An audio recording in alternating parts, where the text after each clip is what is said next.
Welcome back, everyone, to Football Focus SG Podcast. This is a part 2 of our transfer rating. Go check out in the previous episode, the part 1 of our transfer rating. We are doing 10 players. So the previous episode we did from 10 to 6.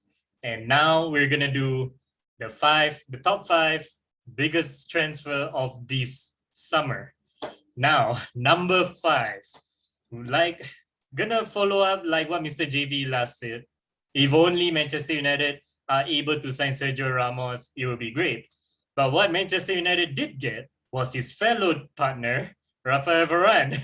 Raphael Varane joining from Real Madrid to Man United for a relatively 40 million, I believe, 40 million. And to me, no offense as an Arsenal fan, we spent 50 million on freaking Ben White. That is a steal, okay? To have Raphael Varane for that amount. That is a steal.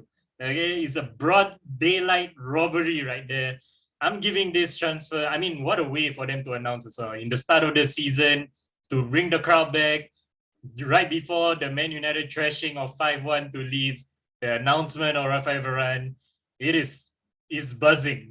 Manchester United has every right to be buzzing right now as a fan. And I would say this transfer is a 9 out of 10. I know it might be too early to say that it's going to be good in the Premier League, but I feel like a player of his caliber for his age, who have pretty much done it all as well. He won La Liga, Champions League, World Cup as well. He has that experience. He's going to be solid. He's definitely going to be solid. In fact, he already has an assist on his full debut, I believe, for the Mason Greenwood, I believe the 1-0 win over Wolves. He got a 1 assist. I think that's a great start for him as a defender. So I give this a 9 out of 10. Mr. JB, gonna start with you first for this. As a Man United fan, how happy were you to see Raphael Varane? Yeah, I'm definitely pleased. As you mentioned, spot on. In fact, just now when you started this video, I almost thought that I'm inside the wrong channel. I almost thought it's AFTV all of a sudden. I So mean, yeah, sadly, none of the Arsenal transfers going to be in this list, all right? None of the Arsenal well, players are going to be in this list. well, I mean, just for benefit of doubt, if Aaron Nazri agree, maybe we should do one episode just talking about Arsenal's transfer. I think that episode will be great. But There anyway, will be one episode that I'm actually going to cover, like, the club, as a club transfer. Like, what do you think? Has their transfer be good or bad? Like, Man United transfer as a whole, Chelsea transfer as a whole, Arsenal, and etc. Just the major clubs in a way, if you consider Arsenal major now. yeah, for sure. That's pretty good. Arsenal's having some major problems, so they definitely belong to major club. But anyway, back to Your Rafael Rafael Varane. Varane. Yes, Rafael Varane. Yes, I mean he is. I mean we just covered the previous episode on how Ramos is Mr. Won It All. He has won it all as well. Of course, not so I would say colorful personality, Rafael Varane. As per if you were to compare with Sergio Ramos.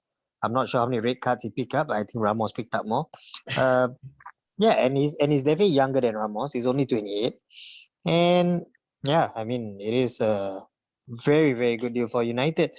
Um, Coming off from the French team and everything else, and I think he only played for Madrid or probably some other club. Before I he think before joined Madrid. Real Madrid, he was playing in RC Lens or Lorient, in the Yeah, French league yeah. before Real Madrid just pick him up from young age and just stroll. Yeah, exactly. It's a shame we didn't get him then when he was still in his prime. But oh well, I mean we'll take him. So yeah, I mean he's played for almost 10 years also for Madrid, proven defender. I like the way he kind of have that sort of Mr. Cool kind of attitude, like being calm and everything like that. So yeah, and a great debut. Now, I must say he done pretty well in the debut. So yes, I'll agree with you with whatever you say, Faiz. I'm gonna give it a 9 out of 10 signing for United. 9 out of 10. Nazi, over to Out of you. 10. Okay, before I give my rating, questions for you guys. Who was the one who gave Raphael Varane his debut at Real Madrid? Do you mean which manager? Yeah. He's definitely not Ole. Well, Mr. JB, you want to try take your guess? Wow. You're talking about what? 10 years ago? Wow. I would say probably Jose Mourinho if I were to guess. Yeah. Really? See the Or is it smile on my Capello? Yeah. I got no idea. Oh, right. Wow. All right. So Okay. yeah, it was Mourinho has this term where he calls his players his boy. Sometimes when you watch his interviews, he will say, "This is my boy, my boy, my boy." Yeah. So Varane was given his debut by Mr. Jose Mourinho, actually, in fact. So coming back to my ratings for his move at Manchester United, for his move, I agree with you guys. I'll give it a 9 out of 10. And a little bit of fun fact as well. Yeah, it's proven in sports science. Footballers' prime years, for a football player, their prime years is actually from the age of 27 to 32, 31, 32. So it's a steal, like what Faiz mentioned. It's daylight robbery. It's I won't say it's surprising to me that he moved from Real Madrid to Manchester United. For maybe the price tag is a bit of a surprise, but for 40 million, Manchester United, it's a steal. But it's a testament to the player as well. I think from a player standpoint, from Varane's standpoint, he would have felt that I've won it all at Real Madrid. I've come to a point where I've spent maybe 10 years, if I'm not wrong, at the club. Yeah. I want to challenge myself. I want to challenge myself in another league. I want to see whether I can be as competitive and as successful in another league. So kudos to the player.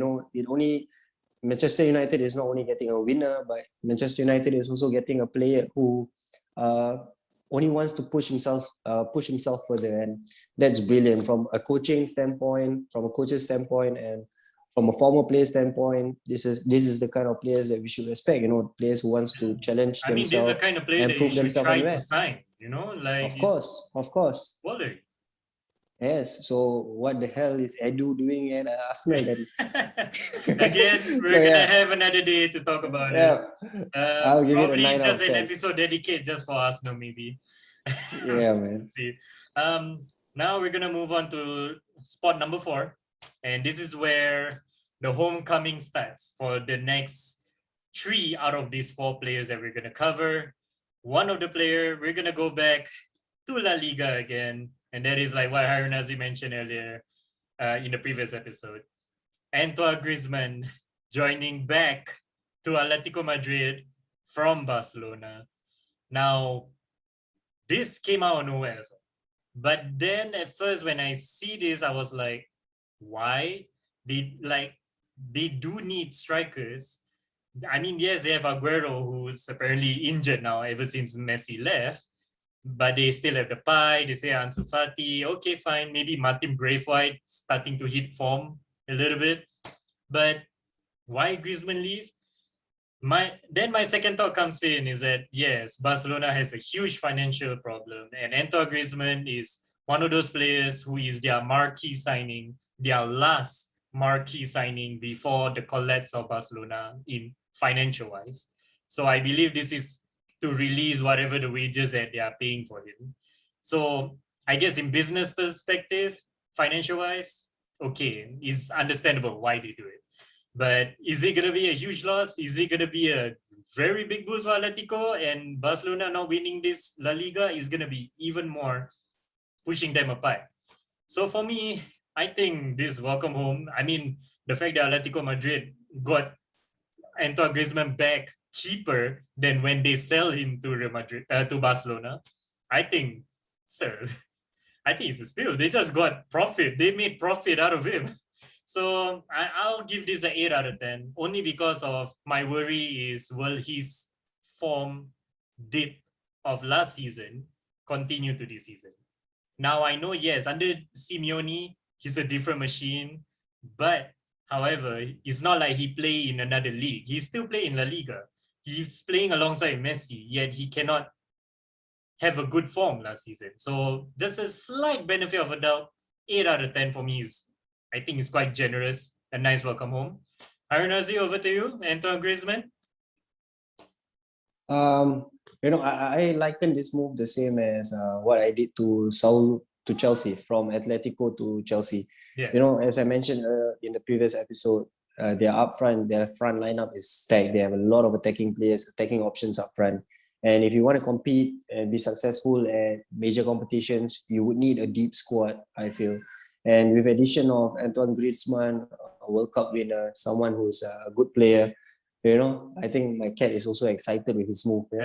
So, He's looking at the so transfer window, yeah, literally. yeah. So, with his addition into Atletico, I think, when he left, actually the fans were a little bit upset with him, the way that the transfer went about and all.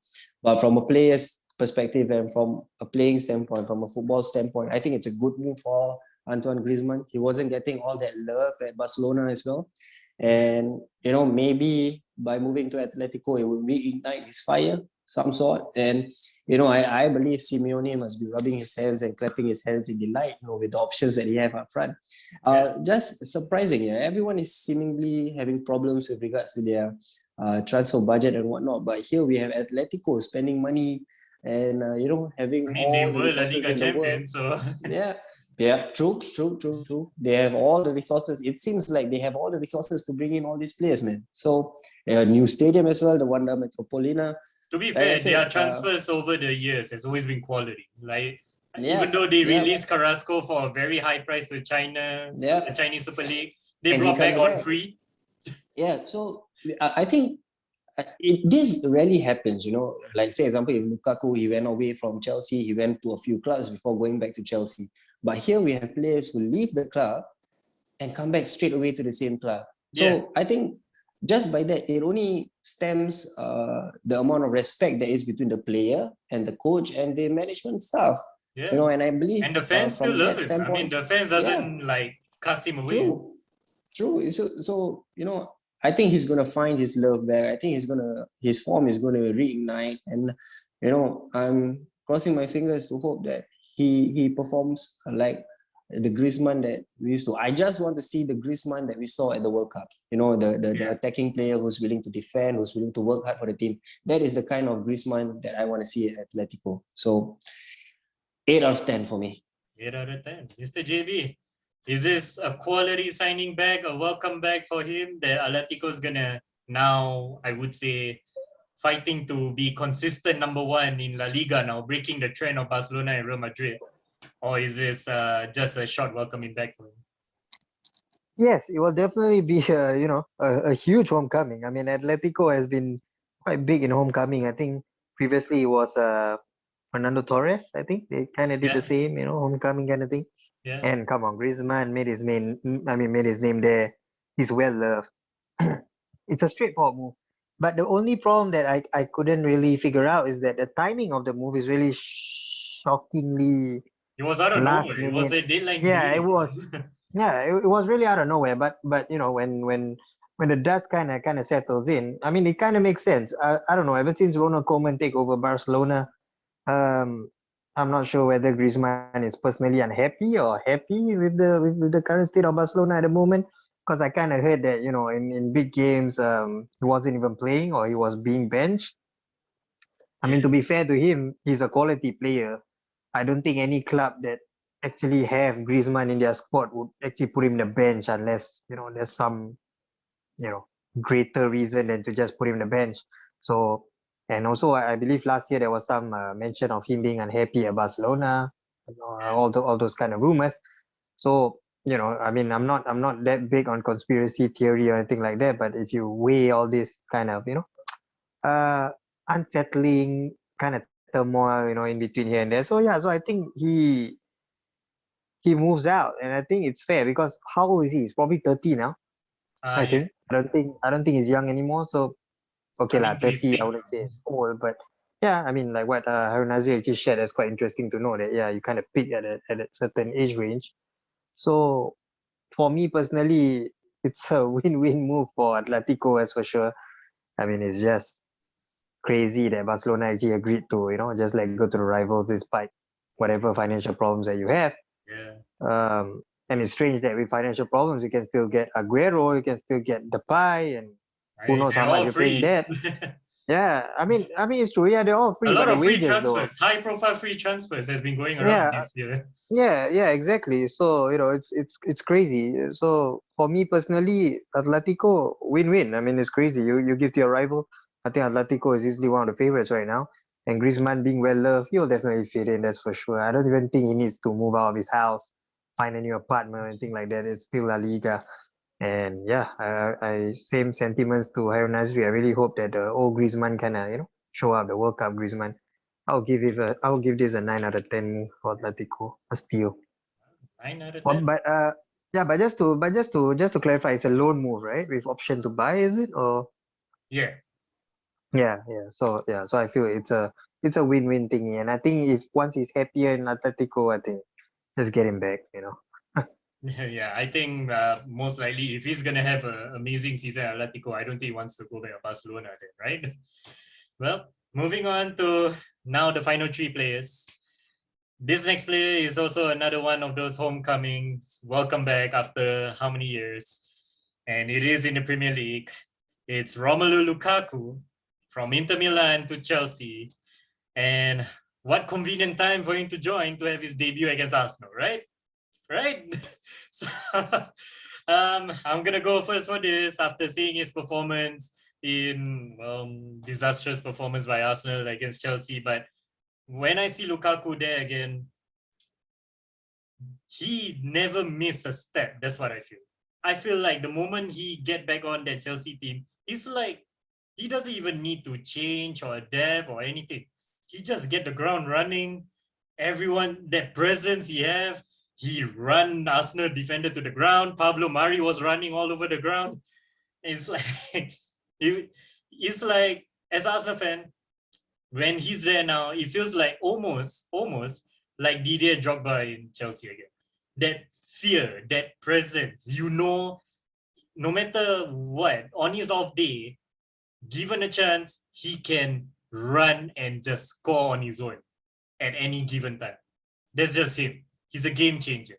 So for him to come back at Chelsea after so long and coming back off after a title-winning Serie A season, over 100 million, I believe. It was 115 million euros, which is ridiculous amount. I think it's the highest, higher than Jack Grealish, I believe.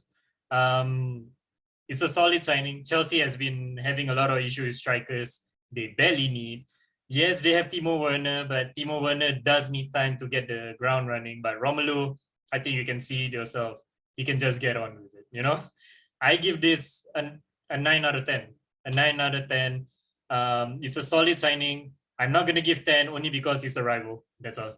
Okay? I'm biased, all right? Iron Nasri, over to you. Romelu Lukaku. I'm gonna give it a 10 out of 10. Why? Because based on the game that we saw that you mentioned against Arsenal, of course he's playing against. No offense to Arsenal, he's not playing against a world-class centre back, right? Let's be honest there. But we could see and we could feel how important Lukaku is to coach Thomas Tuchel. We could see the play was going through him. Everything was going through him.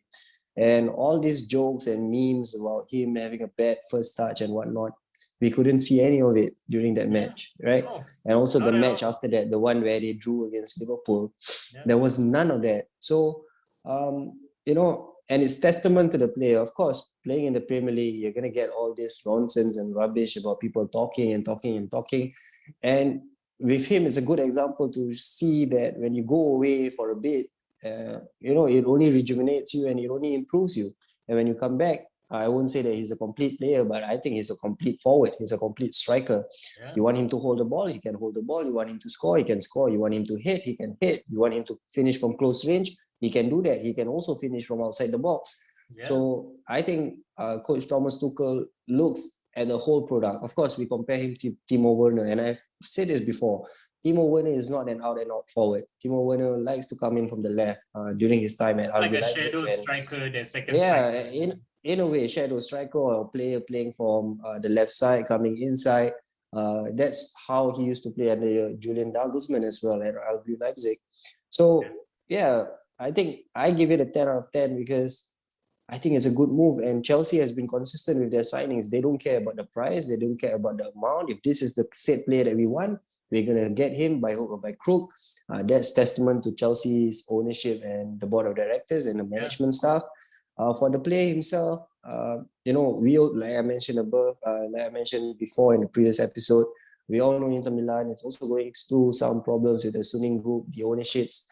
They needed to, let go of a player with certain wage commands. So, it bodes well for the player and the club. And hopefully, fingers crossed again. Hopefully, I don't jinx it. I hope he have a good season at Chelsea, and may he be. I think he has always been someone that people don't necessarily talk too much or give praises that he deserves. I think, and this past few seasons, he's always been knocking on that door, and even coming out in the media saying, "You have to look He's at trying me to in a way. break the You shell have to look of at me." the, Yeah. like True. He wants to break away from the good player. He wants to be, I can sense it and I can feel it from the way that he speaks into the media, from the way that he portrays himself on the field.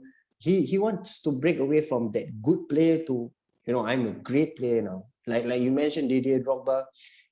They're two different players. I feel they're not the different, same. but the He fierce he presence. has he has the quality. Now teams going against Chelsea, first they're gonna have to look at, okay, dude, Chelsea is a quick and decisive team. They can play the ball around, they can stroke it around, and also at the back of that opponent's coaching mind is, dude, they have Lukaku. How the hell are we gonna prevent him from scoring? How the hell are we gonna contain the attacking lineup of Chelsea? So 10 out of 10 for me. Lukaku, Chelsea, brilliant. I love it. Yeah, well, 10 out of 10. Not that I like it, but sure. Mr. JB, as a rival Man United fan yourself, I know if you were to say as a neutral might be good, but as Man United fan, do you feel that this signing really going to boost Chelsea to the title? Or do you feel that this is going to take some time? Or is this going to be Lukaku as what you see the menu? You have seen Lukaku a lot more than what rival fans like us that rarely see him week in, week out. So share with us of Lukaku return to the Premier League. Well, if I can just sum it up in one word, it's scary. It's really scary. I mean, Lukaku. I mean, trust me. You look at all the defenders in the Premier League right now. Yeah. You're going up against Lukaku. It's not going to be easy. Trust me. I mean, the Arsenal game is such a the Arsenal game is such a bad representation of an example like what Aaron Nazri mentioned. Good representation for him, not for us. Yeah, exactly. I mean, they literally make Lukaku almost like you said, look like DJ Drogba, literally. Yeah. But yes, I mean, to be honest, yeah, all those memes about him first touch and everything like that. I mean, come on, every player have their weakness. Yep. Every player have their weak points. Every player have their strong points. And for Lukaku, even back in United, he scored like what?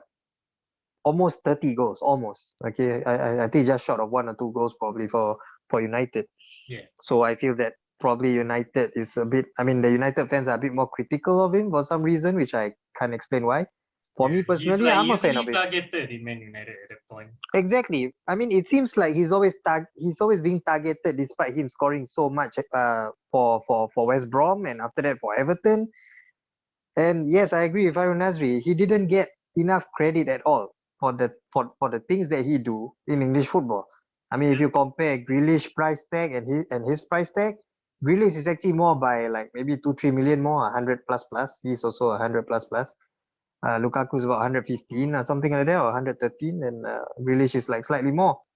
But if you compare the stats, man, Lukaku literally blow Grealish out of the water. Literally, you want to look at stats? There you go, man. Yeah. That's the man who have literally scored in the Premier League for all kinds of clubs, and now he's going back to Chelsea, the club that he has yet to even have a full season with. Come on, I mean, that is a chance really. And me being a United fan, I can be biased at times, but let's be real. Sometimes, I feel that his homecoming, Lukaku going back to Chelsea, he will definitely give more impact than Pogba going back to Man United when he did a few years back. Yeah, I definitely. mean, let's be honest about it. Yeah, definitely. I think it's the right time. He's at the right age, and yes, we need to stop discrediting him anymore. He's really one of the Premier League greats already at the moment, even before he went to Chelsea, because he's been scoring like I'm not sure what his current stats for the Premier League goals, but yeah, he's definitely high up He's there. a So for proven me Premier League personally, scorer, definitely. Proven. he is. He's a proven striker. You want to call him clumsy, you want to call him like a first touch, heavy, all that, but it doesn't matter. He score goals. Yeah. Doesn't matter. He can still hold off defender. doesn't matter. He still can pass. He can still string some short bursts out, and trust me, all the defenders will be running away with his size, with his presence. So for me, Lukaku, I'm gonna give a very, very good rating for this. I'm gonna give a 9.5 out of 10. That 0.5 was because he used to play for United. So yeah, A so I'm gonna 0.5. have to shave a It'll be 0.5. interesting now to see how Lukaku fare against Raphael Varane. I match. think yeah, I I think think that I would think be that's gonna be very interesting to see. Unless yeah, Harry yep. Maguire is the one that's being assigned to take care of him, then good luck to him as well. Well, you know what I'm saying. I mean, Maguire is what England's most expensive defender in the world. Hey, bring it on. But yeah, but Alright. I yep. So I'm gonna give it 9.5. That's for sure. Great 9.5. stuff, Lukaku.